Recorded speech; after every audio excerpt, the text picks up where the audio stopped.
할렐루야, 아멘. 네. 예, 오늘 또 우리에게 생명과 호흡을 주시는 하나님, 또 우리의 찬양받게 합당하시고 우리 예배 주인 되시는 하나님만 찬양합니다. 오늘 이 시간을 통해서 누가 드러나는 것이 아니라 우리 속에 역사하시는 살아계신 하나님이 영광 받으시고 또 하나님이 말씀하시는 그런 시간 되기를 간절히 소망합니다. 네.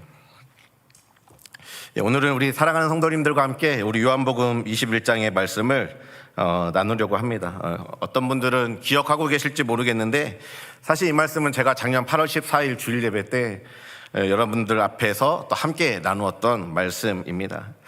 어떤 목사님이 그런 말씀 하시더라고요. 외부에 말씀을 전하러 가게 되면 자기의 인생에서 가장 은혜를 받은 그 말씀을 전하게 되어 있어서 항상 같은 말씀을 하신다는 이야기를 들었는데요.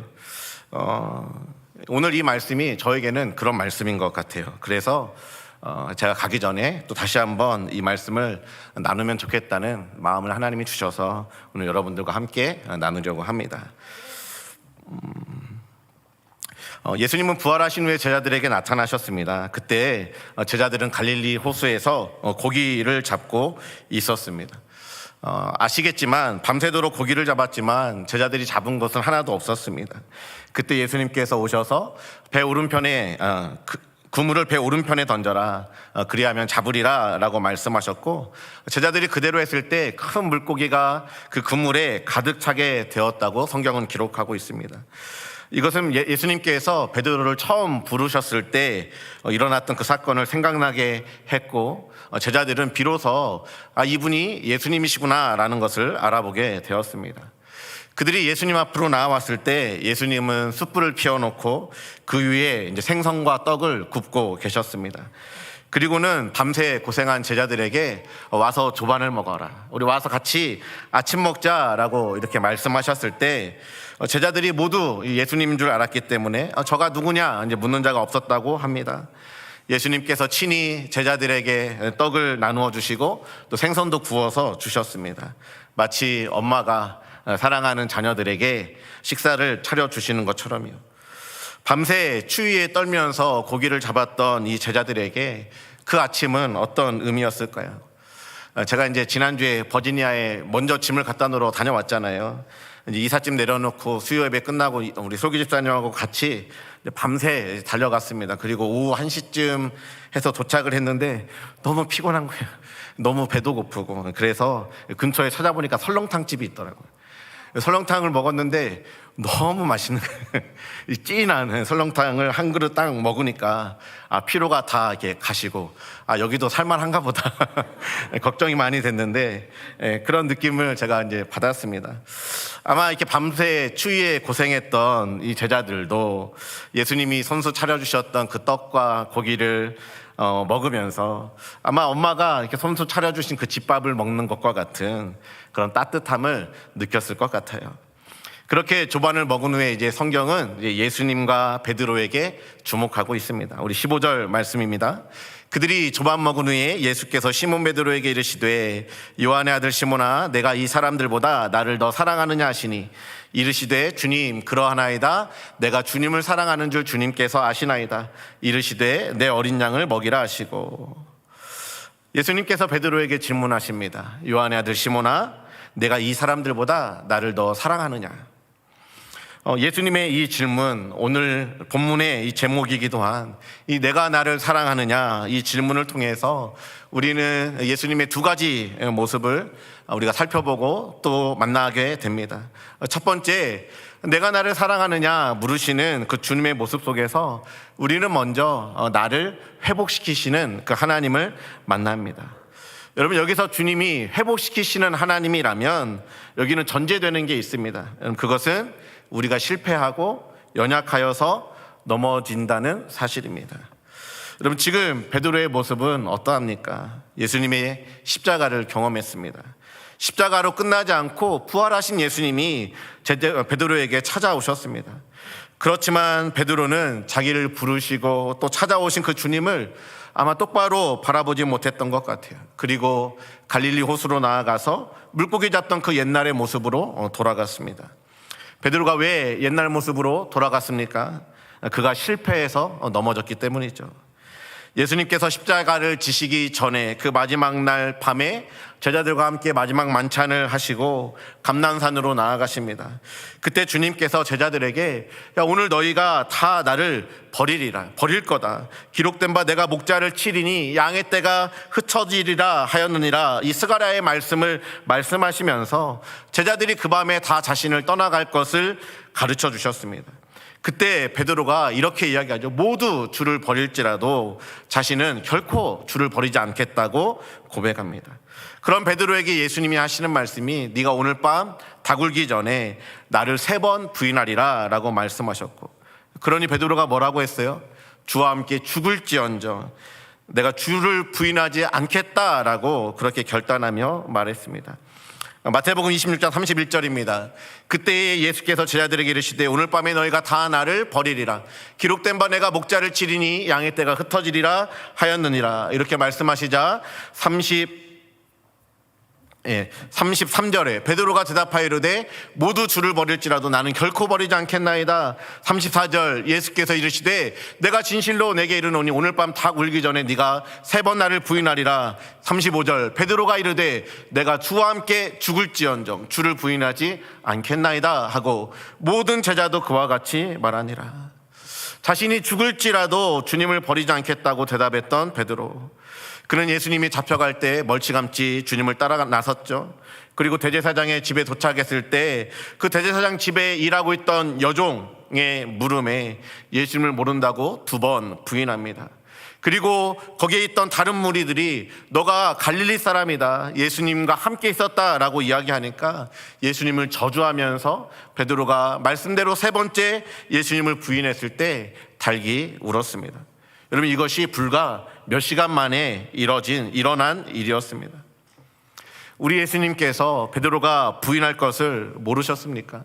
다 아셨어요. 실패할 것을 아셨습니다. 베드로는 예수님은 이 베드로의 실패와 그의 연약함을 다 알고 계셨다는 거예요. 그리고 실패하고 넘어진 그 베드로를 내버려 두지 않으십니다. 베드로가 있는 갈릴리까지 찾아오셨습니다. 밤새 수고했지만 한 마리의 고기도 잡지 못해서 또다시 실패를 경험하고 낙심해 있는 베드로에게 배 오른편에 그물을 던지게 하셔서 큰 물고기가 가득하게 하셨습니다. 뿐만 아니라 밤새 고생한 베드로와 제자들을 위해 숯불을 피우시고 아침을 준비해 주셨습니다. 여러분, 식사는 함께 교제하는 의미가 있습니다. 때로 이 식탁의 교제가 굳게 닫혔던 우리의 마음을 열기도 합니다.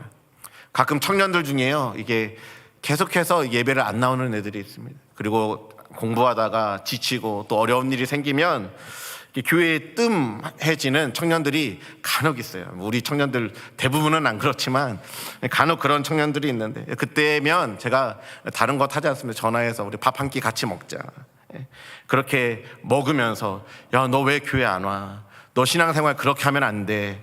제가 책망하거나 핀잔을 주거나 그렇게 하지 않습니다. 그냥 어떻게 지내는지를 묻고 함께 식사를 하고만 와도요, 그 다음 주일에 청년들이 교회로 다시 나옵니다. 넘어졌던 마음들을 다시 잡고 예배 가운데로 서게 되는 것을 볼 때가 있습니다. 오늘 예수님께서 손수 떡과 생선을 구우셨어요. 여러분, 그때 그 주님의 표정이 어떠했을까요? 거 봐라, 내가 너 부인한다고 했지, 너 넘어진다고 했잖니. 그런 언짢은 표정, 그런 핀잔을 주는 그런 표정으로 하지 않으셨을 거예요. 저처럼 죄송합니다. 인자한 표정을 지으면서 말없이 입가에 잔잔한 미소를 띄우며 그렇게 떡과 생선을 굽지 않으셨을까, 그렇게 생각을 합니다.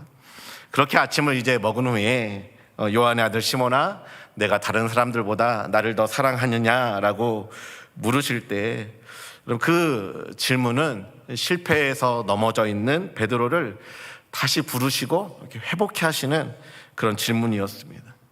여러분, 예수님은 우리를 회복시켜 주시는 분이세요.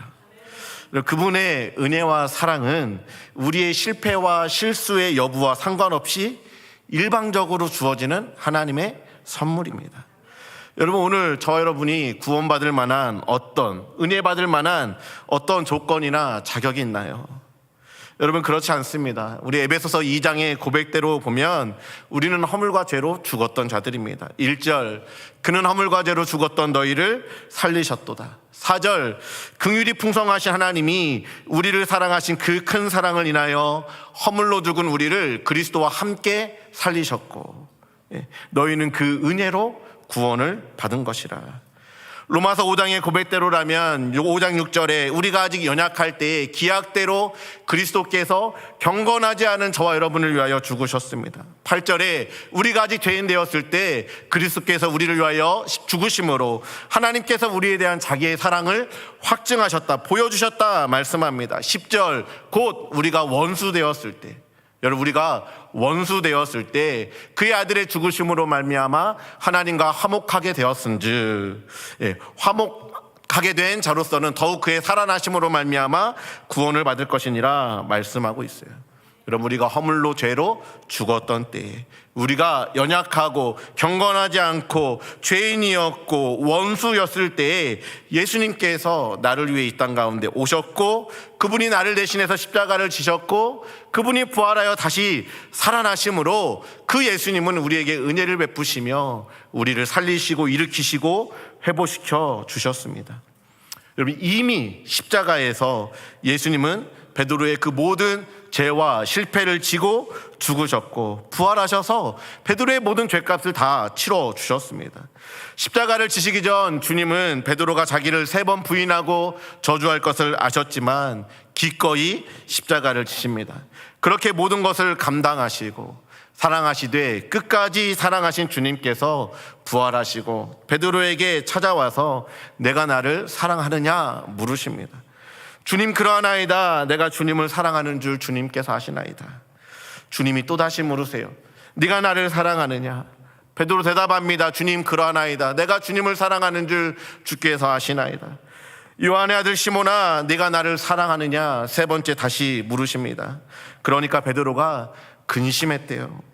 자기가 주님을 부인하지 않겠다고 다짐했지만 3번씩이나 주님을 부인한 것이 생각났습니다. 여러분, 그래서 근심한 거예요. 내가 주님을 사랑한다고 했고 결코 주님을 버리지 않겠다고 말했지만 그래도 넘어졌는데 이런 내가 주님께 사랑한다고 말해도 될까? 그는 근심했지만 고백합니다. 주님, 모든 것을 아시오매 내가 주님을 사랑하는 줄 주님께서 아시나이다. 이런 의미입니다. 주님, 제 안에 이미 넘어졌어. 연약함이 있습니다. 그래서 저는 모든 것을 체념하고 고기 잡으러 나왔습니다. 그러나 주님 한편에 여전히 주님을 향해서 사랑하는 마음도 제게 있습니다. 주님, 다시 시작하고 싶은 마음도 있습니다. 주님을 사랑하는 줄 주님께서 아십니다. 예수님은 베드로가 3번 주님을 사랑한다고 고백하게 하심으로 이 3이라고 하는 숫자가 주님을 부인했던 숫자가 아니라 이제는 주님을 향해서 3번 사랑했다고 고백한 숫자로 바꾸어 주세요. 그리고 베드로와 주님의 그 사랑의 관계를 회복해 주셨습니다. 사랑하는 우리 미러키 침례교회 성도 여러분, 우리가 주님을 먼저 사랑한 것이 아니라 주님이 우리를 먼저 사랑하셨습니다. 시편 71편 6절에는 내가 모태에서부터 주를 의지하였으며 나의 어머니의 배에서부터 주께서 나를 택하셨다라고 말씀하고 있어요. 우리의 형질이 이루어지기 전에 하나님께서 이미 우리의 이름을 하나님 나라의 책에 기록했다고 또한 말씀하고 있습니다. 여러분, 하나님께서 우리가 이 세상에 존재하기 훨씬 전부터 우리를 택하시고 우리를 구원하기로 작정하셔서 여러분, 그 구원의 은혜 때문에 우리가 이 자리에서 오늘 예배하고 있는 겁니다. 주님이 저와 여러분을 먼저 사랑하셔서 2000여 년 전에 하나님의 아들이신 예수님을 이 땅 가운데 보내주셔서 저와 여러분의 과거와 현재와 미래의 모든 죄를 대신 지시고 십자가를 지심으로 그 죄값을 대신 치르게 하여 주시고 부활하심으로 구원의 문을 열어 놓으셨습니다. 여러분, 그리고 그 주님께서는 저와 여러분의 삶의 자리로 찾아오셔서 여러분 계속해서 말씀을 먹이시고 마음의 문을 두드리시면서 이제까지 우리와 함께 해주셨다는 겁니다. 우리가 그 예수님을 구주 삼고 주님을 부인하지 않겠다, 주님을 믿음으로 나아가겠다 굳게 다짐하지만 여러분 이 한 주간 살아가면서, 지난 한 주간 사시면서 얼마나 주님의 은혜를 기억해 오셨습니까? 여러분 몇 번이나 주님의 은혜를 기억하셨어요? 여러분 때로는 믿음의 길을 걸어가다가 환난과 시험을 당해서 우리의 믿음의 걸음이 제자리 걸음을 하는 동안에 거친 세상의 물결, 죄악의 물결에 휩쓸려서 주님으로부터 멀어지고 넘어지고 실패하는 때가 여러분 얼마나 많이 있습니까? 그런데 주님은 그런 저와 여러분의 실패와 연약함을 다 아십니다. 내 안에 주님을 향한 사랑이 있지만 그 사랑이 얼마나 약한지, 나의 노력으로는 그 사랑을 지킬 수 없음도 주님은 다 아십니다. 그래서 우리가 연약해서 넘어질 때 주님은 우리를 그냥 내버려 두지 아니하시고 끊임없이 찾아오셔서 오늘 제자들에게 아침을 먹여주셨던 것처럼 우리에게 말씀을 먹여주시고 자기의 모든 것을 내어주셨습니다. 그런 주님께서 저에게 물으셨어요. 사랑하는 병찬아, 네가 나를 사랑하느냐? 사랑하는 아들아, 사랑하는 딸아, 네가 나를 사랑하느냐? 여러분 물으시면 저는 이 사랑에 대한 질문이 주님께서 주님께 대한 사랑과 헌신을 요구하는 질문이 아니라 내가 너를 참 많이 사랑한다. 내가 너를 여기 있는 이 사람들보다 더 사랑한다. 내가 너를 죽기까지 사랑한다. 오늘 또 나는 너를 사랑해서 너와 함께 하고 싶구나. 여러분 주님의 사랑의 고백처럼 들려집니다. 그런 눈으로 여러분 성경을 보니까요. 여러분 신명기의 6장에 이스라엘아 들으라, 우리 하나님 여호와는 오직 유일한 여호와시니 너는 마음을 다하고 뜻을 다하고 힘을 다하여 내 하나님 여호와를 사랑하라. 우리가 어떻게 사랑해야 되는지를 고백했는데 말씀을 다시 생각해 보면 여러분 하나님께서 저와 여러분을 마음을 다하고 뜻을 다하고 힘을 다하고 목숨을 다해서 사랑해 주셨더라고요. 고린도전서 13장 우리 암송했죠. 사랑은 오래 참고, 사랑은 온유하며, 시기하지 아니하며, 사랑은 자랑하지 아니하며, 교만하지 아니하며, 무례행하지 아니하며, 자기의 유익을 구하지 아니하며, 성내지 아니하며, 악한 것을 생각하지 아니하며, 불의를 기뻐하지 아니하며, 진리와 함께 기뻐하고, 모든 것을 믿으며, 모든 것을 바라며, 모든 것을 또 참으며, 모든 것을 견디느니라. 여러분 이 사랑이 내가 해야 되는 사랑이 아니라 나에게는 그런 사랑이 없지만 주님께서 그렇게 오래 참으심으로, 온유하심으로, 시기하지 아니하시고 모든 것을 참고 믿고 바라며 견디시면서 나를 또 저와 여러분을 사랑해 주셨다는 그 주님의 사랑으로 다가올 수밖에 없었습니다. 작년에 제가 설교를 하면서도 말씀드린 적이 있는데요. 여러분 제가 전도 폭발 훈련을 한국에서 받으면서 가장 인상 깊었던 대목이 있어요. 그래서 청년들과 성경 공부를 하면 꼭 이 악수를 하면서 여러분 이것을 설명합니다. 그림을 잠깐 보여주시면요. 이게 로마 군인의 악수라고 하는 손목과 손목을 잡는 악수입니다. 여러분 때로는 나의 사랑이 희미해져서 여러분 내가 예수님을 붙잡았던 그 손을 놓게 되는 때가 있습니다. 여러분 그러나 그때에도 여러분 주님은 우리의 손목을 굳게 붙들고 계시는 거예요. 요한복음 10장 28절에 내가 그들에게 영생을 주노니 영원히 멸망하지 아니할 것이요 또 그들을 내 손에서 빼앗을 자가 없느니라 라고 말씀하십니다.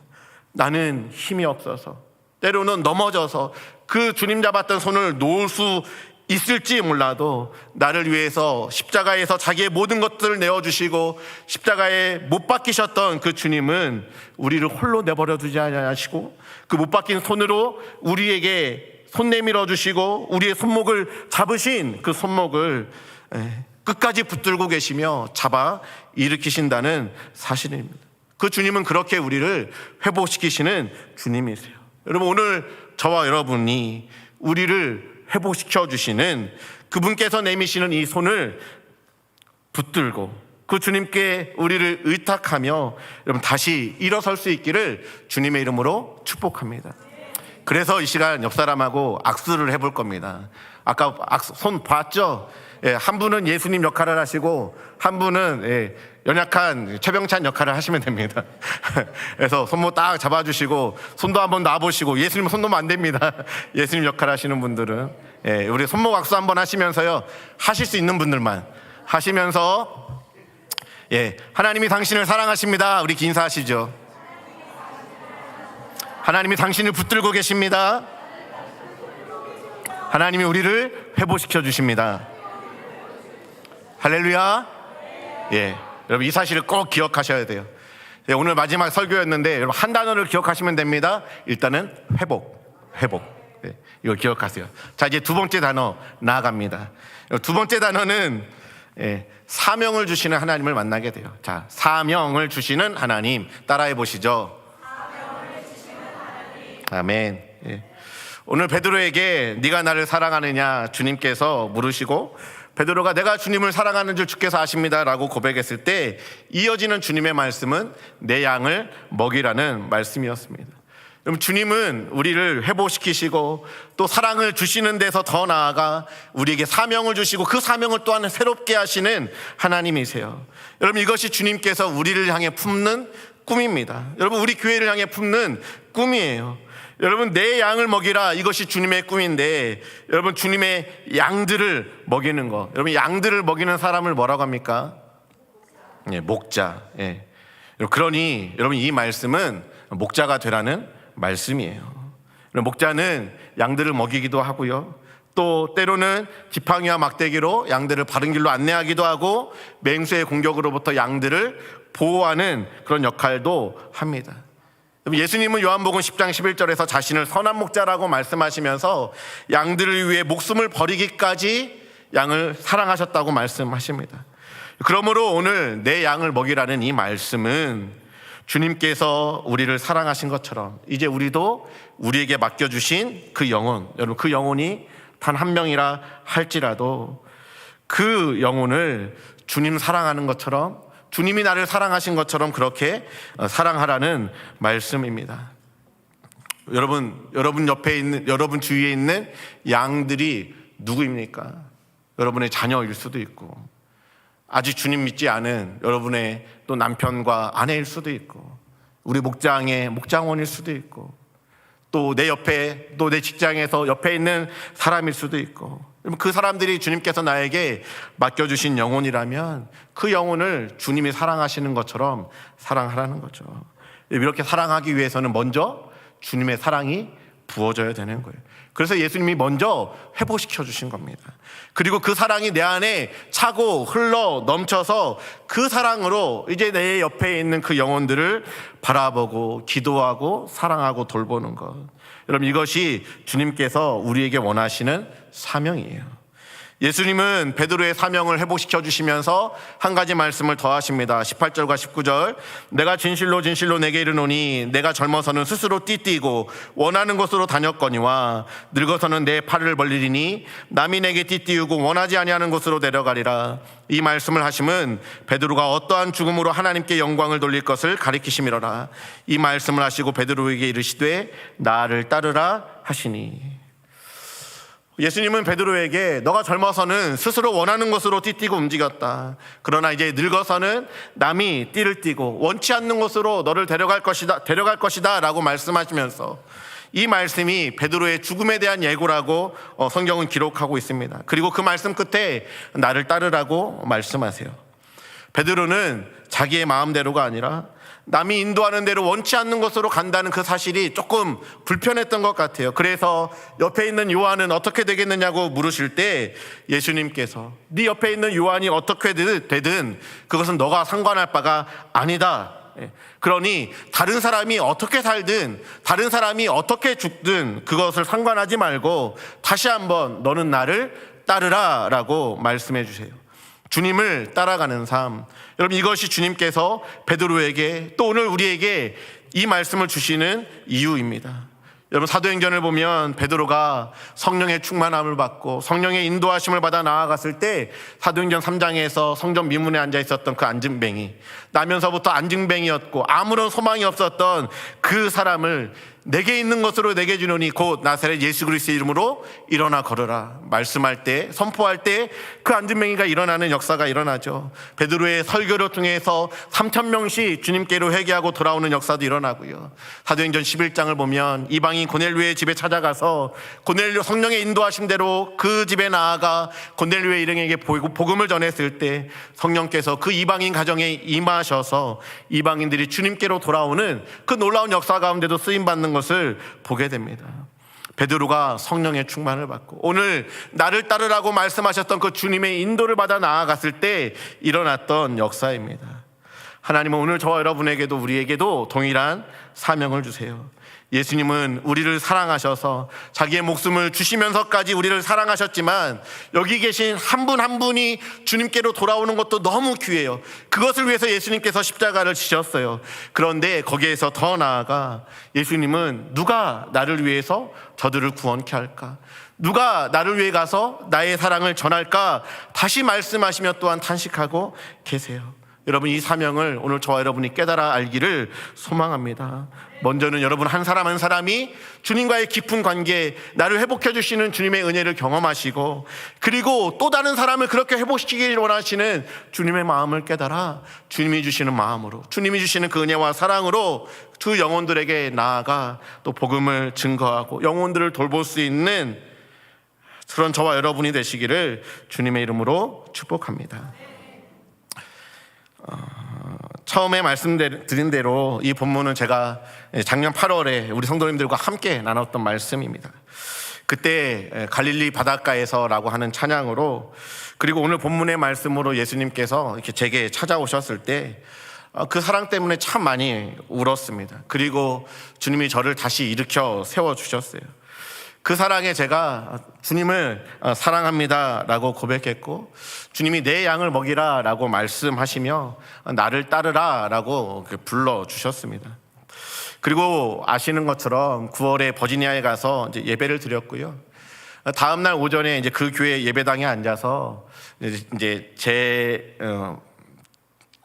핸드폰에 있는 이제 플레이리스트를 이렇게 켜놓고 이제 찬양을 틀어놓고 기도를 하는데, 그날따라 이 찬양의 가사들이 굉장히 선명하게 제 귓가에 들렸습니다. 처음에 찬양은 그 웨이메이커라고 하는 찬양이었어요. 주 여기 운행하시네, 나 경배해, 주 경배해. 주 여기 역사하시네, 나 경배해, 주 경배해. 근기를 만드시는 주, 근기적을 행하시는 주, 그는 나의 하나님. 약속을 지키시는 주, 어둠 속에 빛이 되시는 그는 나의 하나님. 이 찬양이 쭉 흐르면서 뒤에 보시면 비록 내게 보이지 않아도, 비록 내게 느껴지지 않아도 일하시네, 일하시네. 주는 결코 멈추지 않네. 그 주님께서 그곳 가운데 운행하시고 또 역사하신다는 그 마음을 주시면서, 또 그 우리의 마음을 만지시고 또 치료하신다는 말씀을 주시면서 이렇게 경배하길 원한다고 하시는 그런 말씀을 주셨습니다. 그때 사실은 마음이 이렇게 이 찬양 가운데 말씀해 주시는 그 말씀을 듣고 마음이 많이 아팠습니다. 왜냐하면 그 지역에 들었던 영적인 분위기 때문이었어요. 제가 가는 이 버지니아, 또 워싱턴 DC, 메릴랜드 이 지역에 한인교회가 180개가 있대요. 여러분, 한인들이 많으니까 한인들이 교회 다니기에 얼마나 좋을까 생각할 수 있지만, 교회가 많이 있으니까요, 예배를 드리다가도 또 문제가 있고 어려움들이 생기게 나면 금방 다른 데로 옮겨가고, 목회자들도 했던 사역지들을 또 하루아침에 내려놓고 또 다른 데로 가시는 분들이 계시다는 이야기도 듣고, 또 예배팀도 이곳에서 예배했다가 이달까지 마무리하고 또 다음 달에는 다른 교회 가서 예배하고 한다는 그런 이야기들을 들으면서 마음이 너무 아팠습니다. 그런데 그런 아픔과 상처가 있는 곳에 주님이 역사하시고 운행하신다고 말씀하시고, 또 회복해 주시고 치료해 주실 것을 말씀하시면서 약속하시면서 예배할 자를 찾으신다는 그 주님의 마음이 느껴졌습니다. 그러면서 로마서 4장 20절에 아브라함에 대한 말씀이 생각났습니다. 믿음이 없어 하나님의 약속을 의심하지 않고 믿음으로 견고하여져서 하나님께 영광을 돌리며. 하나님께 드리는 최고의 예배가 무엇일까? 하나님의 약속을 의심하지 않고 믿음으로 나아가는 것. 하나님의 부르심을 의심하지 않고 순종하지 않는 것이 하나님께 영광을 돌리는 최선의 예배가 된다는 사실을 깨달았습니다. 제 평생의 소원이 죽는 날까지 하나님 앞에서 하나님을 예배하다가 서는 건데, 그렇게 예배자로 살고 싶다고 이야기했는데 최고의 예배가 하나님의 부르심에 대한 믿음의 반응이고 순종이라는 생각이 들었습니다.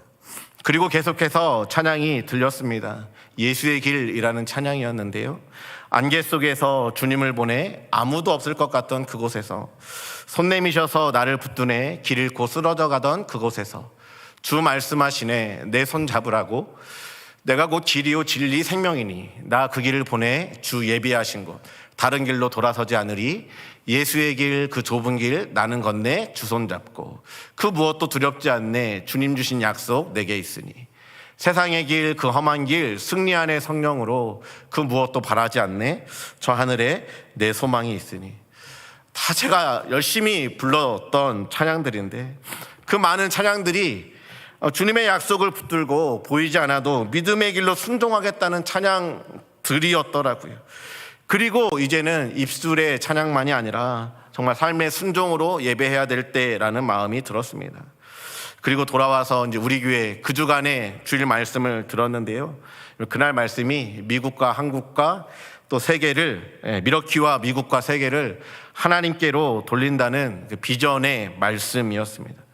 하나님께서 저를 미국의 또 다른 지역으로 보내서 우리 미러키 교회를 통해서 받았던 그 은혜를 이제는 나누면서 건강하고 영향력 있게 교회를 세우라는 말씀으로 받았습니다. 그래도 갈등들이 참 많았습니다. 그리고 그 다음부터는 기도하면서 하나님이 말씀을 읽으면서 하나님이 주시는 말씀이 무엇인지 말씀 안에서 확인하려고 노력했습니다. 그때 중간중간 들려왔던 소식은 아까 목사님도 말씀하셨지만 교회가 더 어려워지고 있다라는 이야기였어요. 버지니아에 계신 담임 목사님조차도 제가 아직 가겠다고 이야기도 안 했는데 너 오면 고생 많이 할 거다, 힘들 거야, 각오해야 돼, 이런 말씀을 하셨습니다. 그러던 중에 사도행전의 말씀을 이제 읽고 있었거든요. 에베소의 장로들과 여러 성도들이 사도 바울에게 이렇게 이야기합니다. 예루살렘으로 올라가면 환란이 기다리고 있고 잡혀갈 것이고 그렇기 때문에 예루살렘으로 가지 말라는 그런 장면이었어요. 그런데 그때 바울이 이렇게 고백합니다. 사도행전 20장 23절에서 24절, 오직 성령이 각 성에서 내게 증언하여 결박과 환란이 나를 기다린다 하시나 내가 달려갈 길과 주 예수께 받은 사명 곧 하나님의 은혜의 복음 전하는 일을 마치려 하면은 나의 생명을 조금도 귀한 것으로 여기지 아니하노라. 비록 위험과 환란이 있다 할지라도 주님의 말씀에 순종하는 그 길은 포기할 수 없는 길이라는 확신을 계속해서 말씀으로 주셨습니다. 그 이후에도 여러 말씀을 통해서요 말씀해 주셨고, 그 말씀 가운데 결국 한 3월쯤에 주님의 그 부르심을 따라 제가 너무도 사랑하고 제가 평생 섬기고 싶었던 우리 미러키 교회를 섬기는 이 자리를 내려놓고 떠나기로 결정하게 되었습니다. 어떤 분들은 미러키를 떠나가는 것만이 주님을 사랑하는 길이냐고 물으실 수도 있습니다. 여기는 사명의 길이 아닌가? 그렇지 않습니다. 여러분, 우리가 서 있는 바로 이곳이 오늘 저와 여러분을 부르신 곳이고, 여기서 우리가 주님의 사랑을 받고 주님을 사랑하고 그 사랑으로 영혼을 사랑하고 섬기는 것이 분명 오늘 저와 여러분에게 맡겨주신 사명입니다. 그래서 저도 미러키에 남고 싶다는 생각을 참 많이 하고 그렇게 기도도 했습니다. 그런데 또 어떤 성도님들은 이렇게도 이야기하셨어요. 이제 10년 지나서 정들만 했는데 정들만 하니 이별이라고 가시면 어떡하냐고 막 이야기하는 분들도 계셨어요. 진짜 이렇게 많은 사랑을 받고 또 이렇게 돌아보면 여기 남아서도 할 일이 굉장히 많이 있습니다.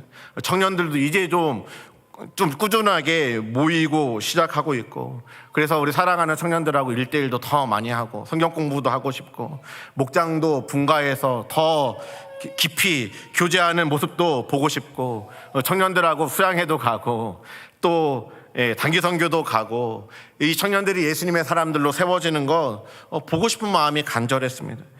그런데 최근 사도행전의 8장의 말씀을 묵상하면서 이 빌립 집사님에 대한 말씀으로 하나님이 다시 한번 말씀해 주셨습니다.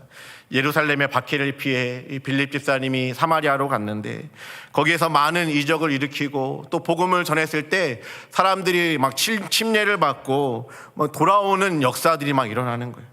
열매들이 많이 맺혀지고 있고 거기 남아있으면 그 많은 부흥의 현장에 있을 수 있었는데 성령께서 빌립 집사님에게 아무것도 없는 광야로 가라고 말씀하셨습니다. 이해되지 않죠. 그런데 광야로 나아갔을 때 이사야 성경을 읽고 있었던 에디오피아 넷이 하나님을 찾고 하나님을 만나기를 소망했던 그 이방인 넷이 한 사람을 만나서 복음을 전하고요. 또 그 넷이가 예수님을 만나고 침례를 받게 되어지는, 그래서 최초의 이방인에게 복음이 증거되는 은혜의 통로로 쓰임받게 되었습니다. 말씀을 순종해서 나아갔을 때 기다리고 있는 영혼들, 하나님을 만나야 될 영혼들이 있다는 말씀을 주시면서 그렇게 영혼들을 향해 나아가는 게 제가 드릴 수 있는 사랑의 예배, 기뻐하시는 예배라는 생각이 들었습니다. 우리 사랑하는 미러키 침례교회 우리 성도 여러분, 10년간 제가 함께 또 사역하고 섬겼던 정말 가족이었습니다. 우리 권사님들, 또 어르신들, 우리 집사님들, 또 사랑하는 청년들, 또 우리 존경하고 또 사랑하는 우리 송 목사님, 또 양 목사님, 우리 박인혜 전도사님, 또 눈에 넣어도 아프지 않는, 진짜 그렇게 아프지 않을 우리 귀한 아이들을 내려놓고 새로운 환경으로 가는 게 쉽지는 않았고요. 지금도 마음이 편하지는 않습니다. 그러나 너는 나를 따르라 라고 하는 주님의 말씀을 따라 나아가서 내가 나를 사랑하느냐 물으시며, 사실은 그 말씀이 저에게 먼저 사랑한다고 말씀해 주시고 회복시켜 주시는 은혜의 자리였고, 그 다음에 이제 영혼을 먹이라고 말씀하셨던 사명의 자리로 나아가려고 합니다. 그리고 베드로처럼, 바울처럼 부족하지만 이 부족한 종을 통해서 하나님의 나라, 또 영혼들이 주님께로 돌아오는 그 꿈이 이루어지기를 기도하고 있습니다. 부족한 종의 이런 마음들을 알아서 여러분 또 순종함으로 또 저를 보내주시는 우리 귀한 성도님들께도 감사를 드립니다. 바라기는 여러분 한 분 한 분이 우리를 일으켜 주시는 그 주님의 손을 잡고 여기 계신 한 분도 빠짐없이 회복해 주시고 또 구원을 주시는 그 은혜를 누리시고요.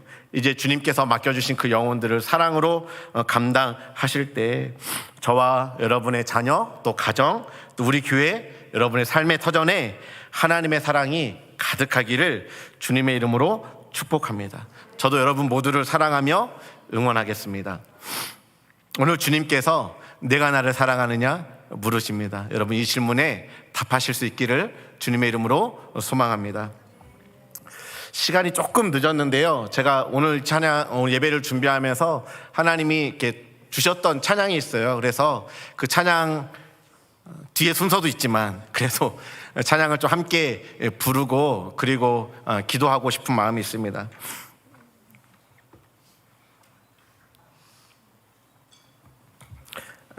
나의 삶, 나의 모든 것이라고 하는 찬양